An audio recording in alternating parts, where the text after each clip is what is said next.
Hey nurses, it's Allison Lee here, and today I'm going to be talking about how your work story could be causing you undue stress. Research shows that nurses that identify with their job as a career experience less stress than those that identify with their job as a passion. So this got me thinking, those extreme fans that identify with their team using verbiage like we did this or we should have done that, we could have done this, we did that good, they really feel this responsibility and identify as an actual team member versus the fans that are like, they did that, they should have done this, they did this great. They're still excited about their team, but they're not as identified with that team as the other ones are. And which one do you think really truly, sulks and has a really hard time after a loss? It's usually that passionate fan who just, oh, we lost. We should have done this. We should have done that. They really experience a lot of emotional distress almost as if they were on the team.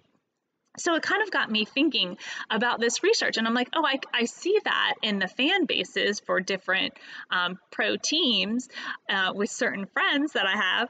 But then I started thinking about this for nursing, and I said, oh, I can really see that, how if you identify with your job as a passion, you have more almost like attachment to the outcomes and take all of the things that go wrong so personally versus the person who looks at their job as like a career and it's a stepping stone and it's a tool, and it's almost like, not that it depersonalizes it, but it's a means to an end versus like an identification of yourself.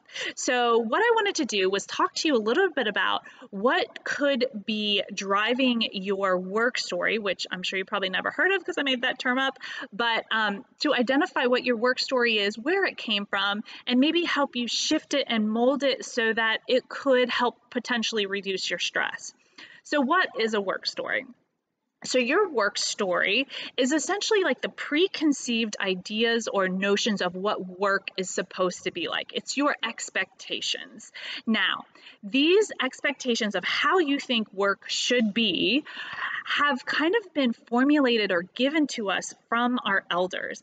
As children, we saw whatever our elders, your parents, your grandparents, whoever you were around, modeled for us exactly what they thought work was like. And again, they probably learned that from their parents. And so, there's no one really to blame here. But sometimes we have really bad stories about what work is supposed to be like. You have to work hard for money. My boss doesn't appreciate me. I don't get paid for what I do. You can go on and on and on about all different kinds of negative work stories of what people think work is or how they are expecting it to be. So it's kind of like an expectation management. So the exercises that I'm going to give you to do today are to kind of help you dig in and define maybe what was modeled for you as children, and then kind of help you create a new ideal of what your work story would be like, and then to kind of help you go forward and help you reduce your stress, and so that looking back you can kind of see this growth that you're experiencing throughout, because it's a journey, right? Like, you're always going to have stressful moments, but it's having these overarching ideas about what work is supposed to be like that can really, really help influence your life, because that stuff just really trickles down into everything, right? So the very first step you want to do is just grab a piece of paper. I don't care if it's scrap or, go to the copy machine, grab a blank piece of paper out. That's what I used to do. And you're going to take it, and the first thing you're going to write down is your earliest memories of what work was like for your elders. So you can think about, what did they talk about? Did they complain about? Did they show you what they did? Did they come home and show you what they made or tell you stories?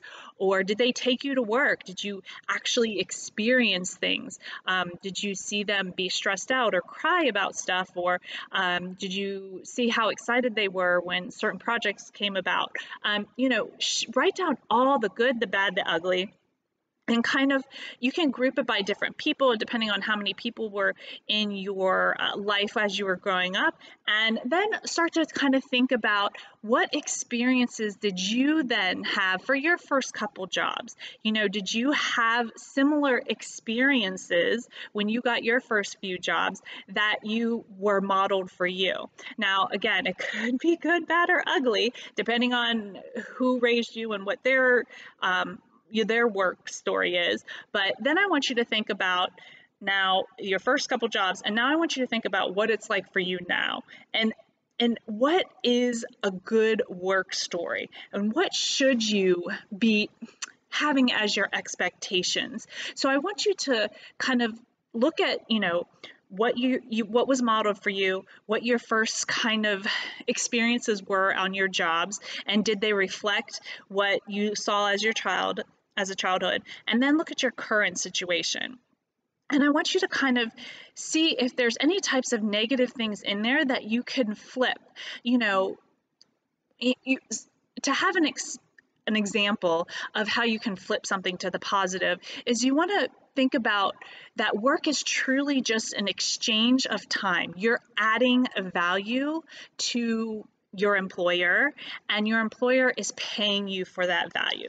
So what kind of a value do you want to add to your employer or to your patients or to your clients, and what are you willing to do to get that pay? And how are they supposed to treat you, and what is respectful and what is honest and what is good that's coming from you that's going to come back to you from the employer. So again, it's kind of thinking about karma a little bit like we mentioned in the emails, but I really want to kind of put this out there for you guys to kind of shape and kind of write it all out, what a new work story would be for you. Like, what kind of value are you providing for the pay that you're getting, the time that you're exchanging, what you're willing to do to get that pay. And then I want you to put it kind of all together and see the lineage and the growth that you've experienced as you've gone through, and kind of focus on that new work story that you've created. Maybe read it to yourself on a regular basis and just kind of watch and see how maybe things start to shift, and your view on things and how you react to certain situations when they come up against your work story and they're maybe the opposite of what your work story is, how you kind of shift your gears. So anyhow, I hope that worksheet, or to try to do those 3 different steps, can help shift your work story so that you can reduce your stress, so that you can then in turn kind of think of that job as, as a career, and all the different things that can come from that, as it being a means to an end for your to provide the value and the money and the experience that that work can do, and the time that we spend with our employers. So thank you so much, and I hope that helps. Leave a comment below if you had any huge aha moments, and if you need help writing a new work story, message me and I can surely help you out. Thanks, and see you next week.